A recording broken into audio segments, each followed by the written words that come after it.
Welcome to Real Bass Lessons. Today I want to talk to you about reading music.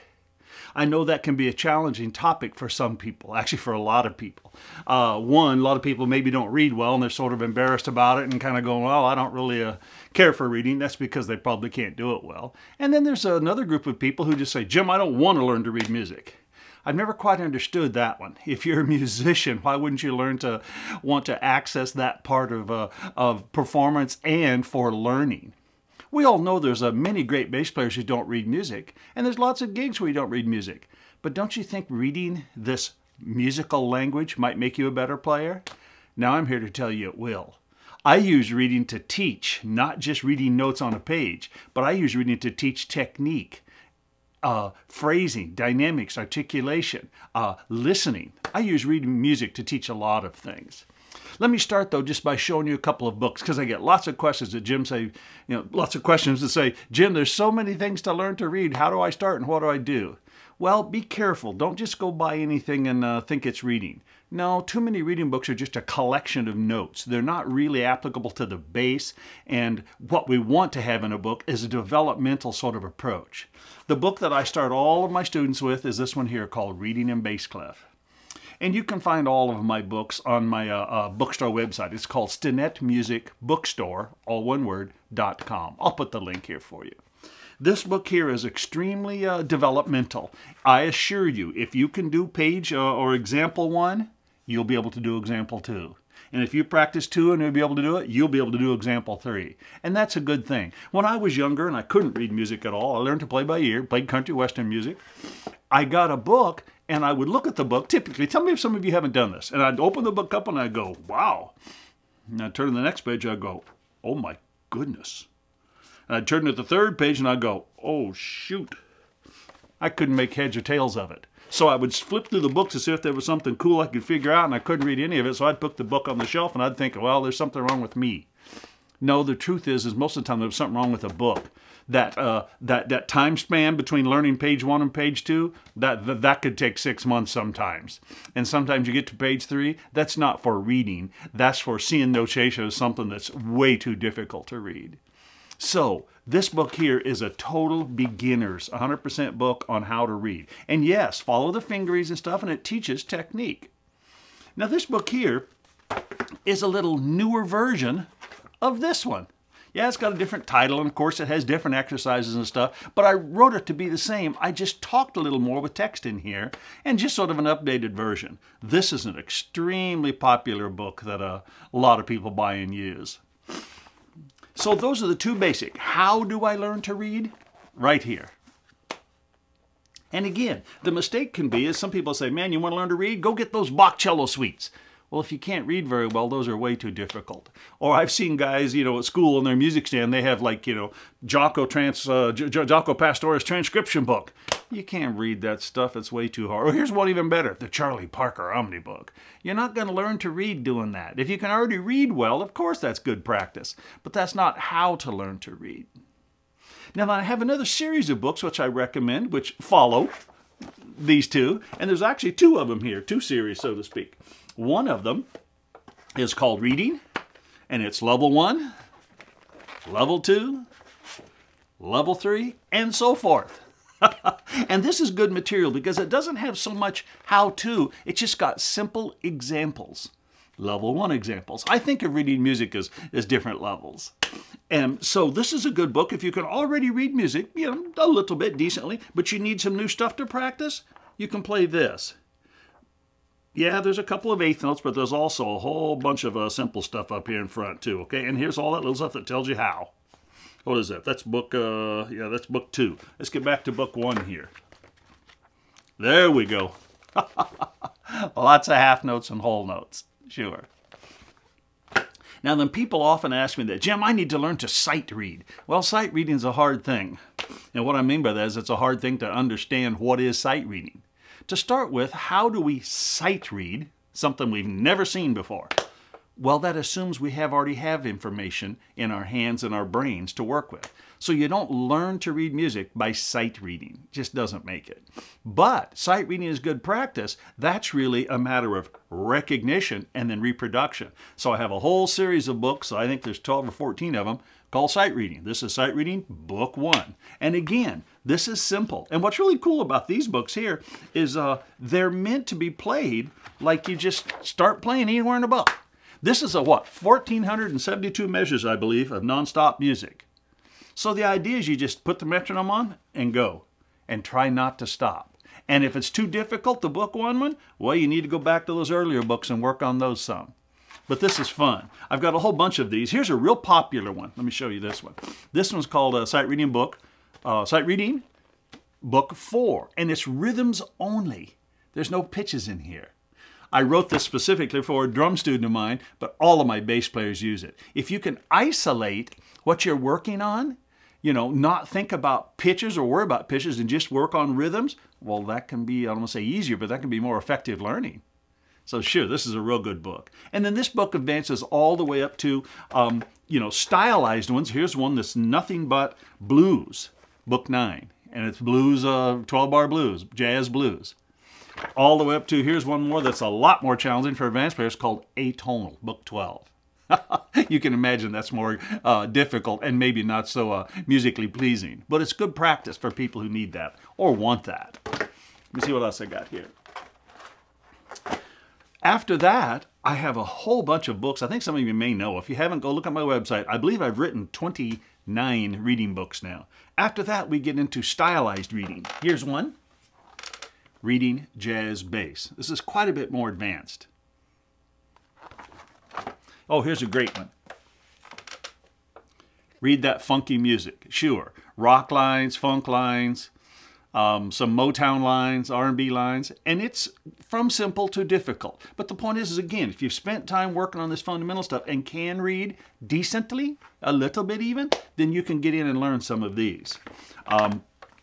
Here's a few more. Here's one called Reading in Treble Clef for Bass Players. Obviously, that's more advanced reading, isn't it? Here we go. Reading Odd Meters. That'll mess you up, but it's good practice. It's necessary. And then I think it's extremely valuable to read with another bass player or two, groups. Here's a book called Bass Ensemble Reading. I've used that with groups of 2, 3, 4, 5, 6 students a lot, and it's great fun and very valuable reading. There's something about listening to another player and matching, whether it's in unison or octave or a harmony, or hearing the contrapuntal rhythms that go on between the two. Here's one that I wrote not long ago that's just a gem in my opinion. It's called Duets for Electric Basses. And they go from very simple to very hard. There's 100 pages of these, and there's videos of most of these, free videos on my website, showing me playing them. So if you're not that good of a reader, you can read some, but you can also watch the physical on the hands. And then here's an advanced one. Bop Chops, Bebop for readers. Here's one I wrote, again, real recently. This one's called Pro Skills Reading. Obviously, professional players. They need to practice too. Just because you can learn to do something doesn't mean you want to stop practicing it. So that's a real quick overview of just a handful of books I pulled out.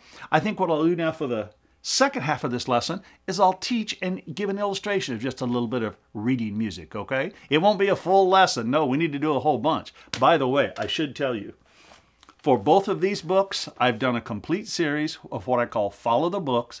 They're 5-minute lessons. You have to pay for them. You can download them.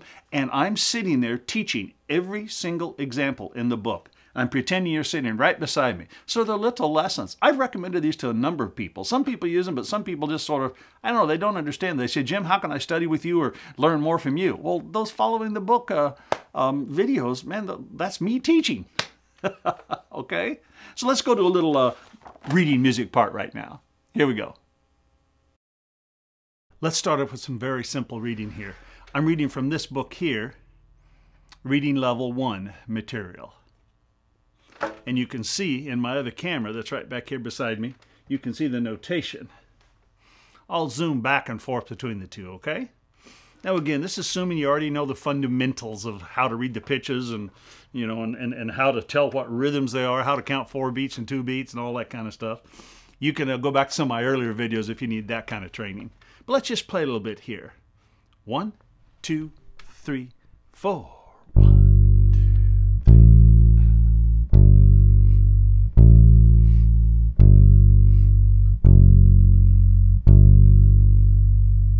Let's stop. Cool. Now already, immediately, as soon as I start playing, I recognize some of the things that I teach students when we read. Number one is notice, I've got my fingers over the notes before I'm going to play them. I'm not doing this kind of stuff.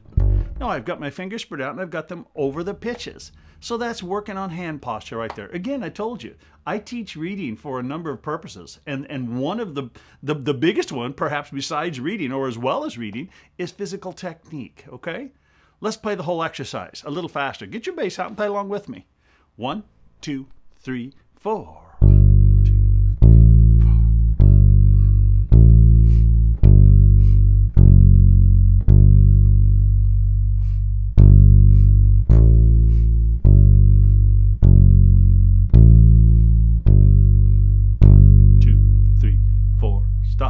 Cool. Now, some people say, Jim, you know, this is so simple. I get so bored with it. Well, folks, that's too bad. That's part of the practicing. Very quickly you'll memorize it. I know that. An example like this. Well, stare at the page anyway. A big part of reading is learning to keep your eyes on the page and keep them moving. Start to learn to read ahead just a little bit. When you play the first note, look for the second one. As you play the second one, look for the third one. Keep them moving, okay?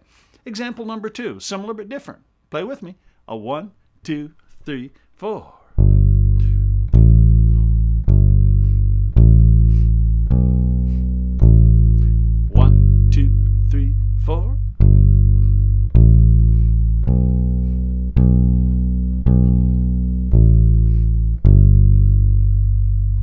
Cool. Let's go on. Example 3. A 1, 2, 3, 4.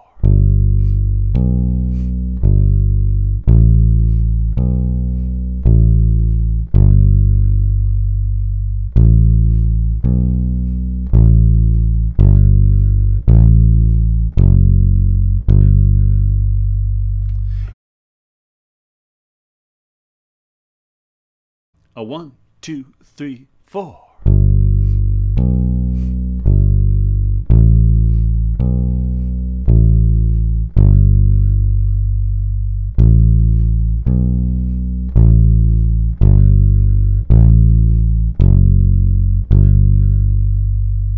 You notice sometimes I look up, I look at my hand, or I look up at the camera. That's because I look down and I see 2 measures.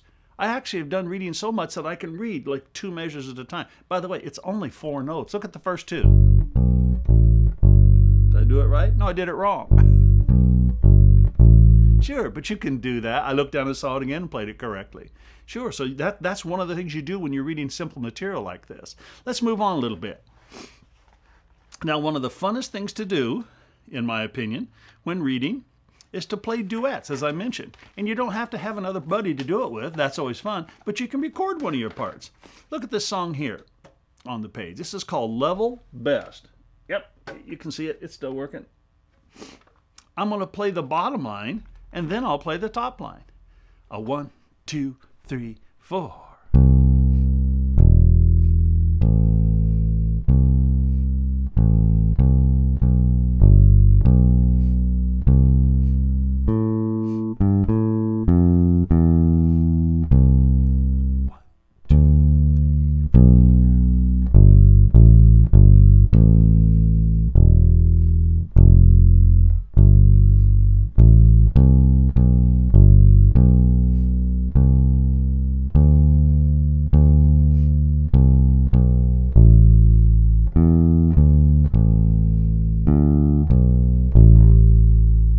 Cool.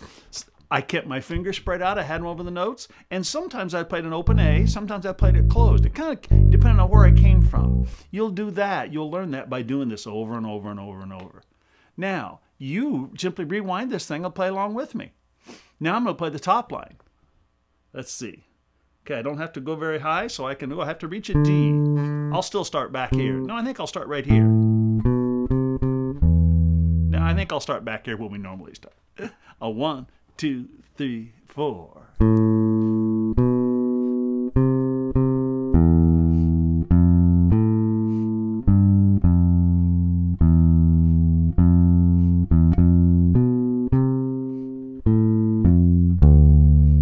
Shift.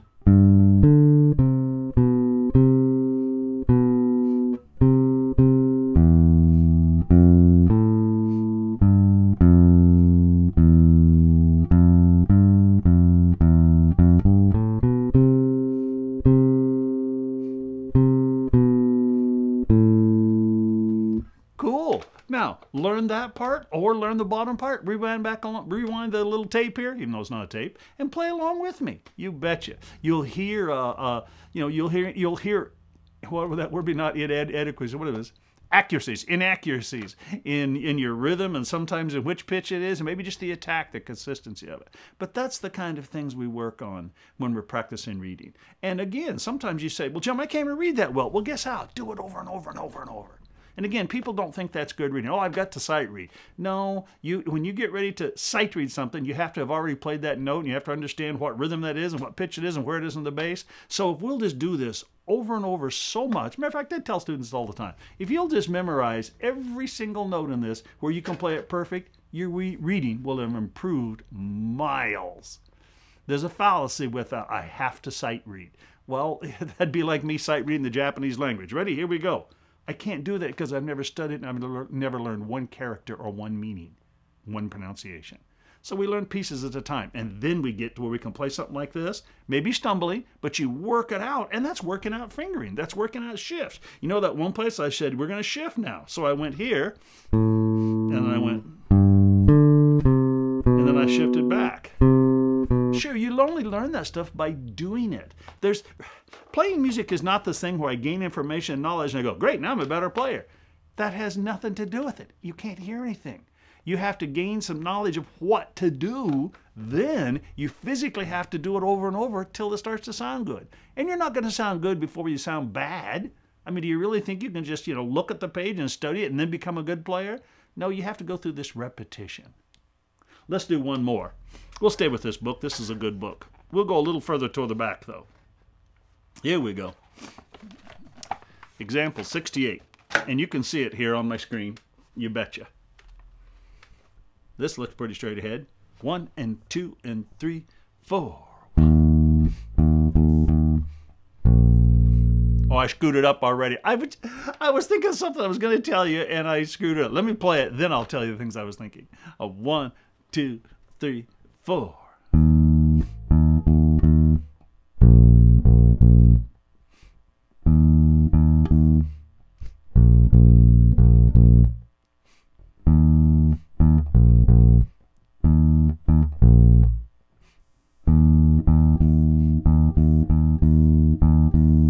Repeat sign.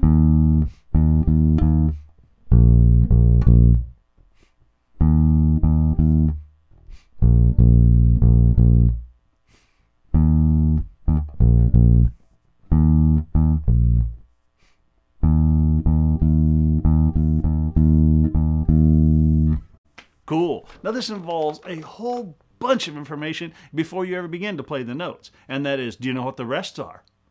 Sure. Do you know what those funny little, that little tie from a note to note, what does that mean? Do you know what that half rest is down there? Can you play eighth notes? Have you worked on those? Do you know how to count subdivision?